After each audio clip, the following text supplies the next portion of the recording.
तेनालीराम की कहानियाँ भाग 5। आज की कहानी का नाम है तेनालीराम और संपत्ति का बंटवारा।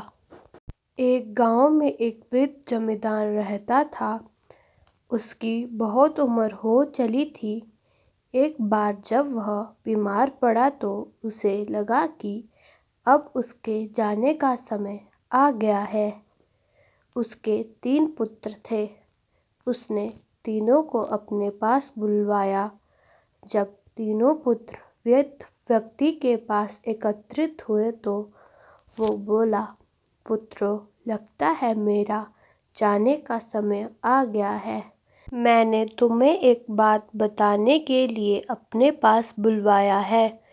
जब मैं मर जाऊं तो तुम लोग मेरे पलंग के नीचे की ज़मीन खोद लेना। वहाँ तुम तीनों के लिए कुछ है। इतना कहने के बाद ही वृद्ध व्यक्ति की मृत्यु हो गई। उसका अंतिम संस्कार करने के बाद तीनों पुत्रों ने उसके कहे अनुसार उसके पलंग के नीचे की ज़मीन की खुदाई की। खुदाई में उन्हें 3 कटोरे मिले जो एक के ऊपर एक रखे हुए थे।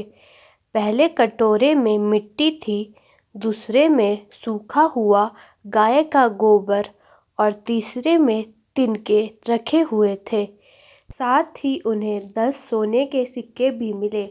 तीनों पुत्रों को 3 कटोरों और 10 सोने के सिक्कों की पहेली का अर्थ समझ नहीं आया, लेकिन उन्हें इतना समझ आ गया था कि ऐसा करने के पीछे उनके पिता का अवश्य ही कोई प्रयोजन रहा होगा।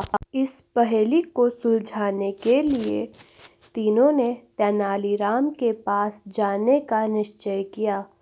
तेनालीराम के पास पहुंचकर उन्हें पूरी बात बताकर उन्होंने पूछा, चाचा, आप तो पिताजी के बहुत अच्छे मित्र थे। क्या मृत्यु के पूर्व पिताजी ने इस बारे में आपसे कोई भी चर्चा की थी? नहीं तो, तेनालीराम ने उत्तर दिया, किंतु तुम्हारे पिताजी पहेलियों के बहुत शौकीन थे, इसलिए शायद वे पहेली में अपनी बात कह गए। मुझे थोड़ी देर सोचने दो, हो सकता है कि मैं इस पहेली को बूझ लूं।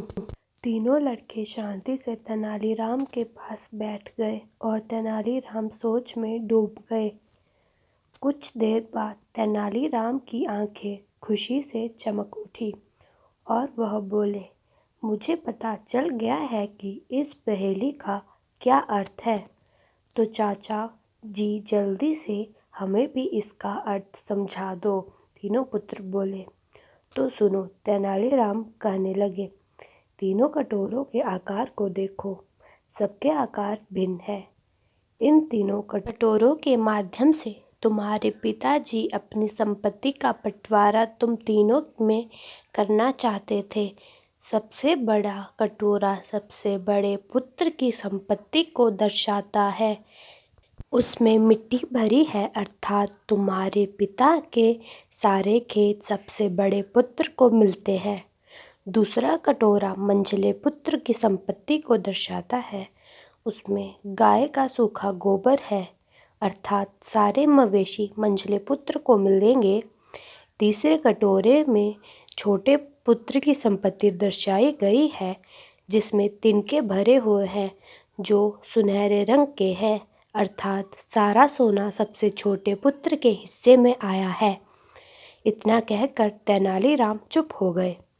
तब तीनों पुत्र बोले, चाचा जी, एक बात समझ में नहीं आई। पिताजी ने ये 10 सोने के सिक्के किसके लिए छोड़े हैं? ये मेरा मेहनताना है। तुम्हारे पिताजी कोई भी काम मुफ्त में नहीं करवाते थे। उन्हें मालूम था कि उनकी पहेली का अर्थ पूछने के लिए तुम लोग मेरे पास आओगे, इसलिए वो मेरा मेहनताना छोड़ गए। तेनाली ने उत्तर दिया। तीनों पुत्रों को अपने पिता की पहेली का उत्तर मिल गया था और उन्होंने तेनालीराम को 10 सोने के सिक्के दे दिए और अपने घर लौट गए। ऐसी ही और मज़ेदार रोचक कहानियों के लिए सब्सक्राइब करें हमारा चैनल किस्से कहानियाँ।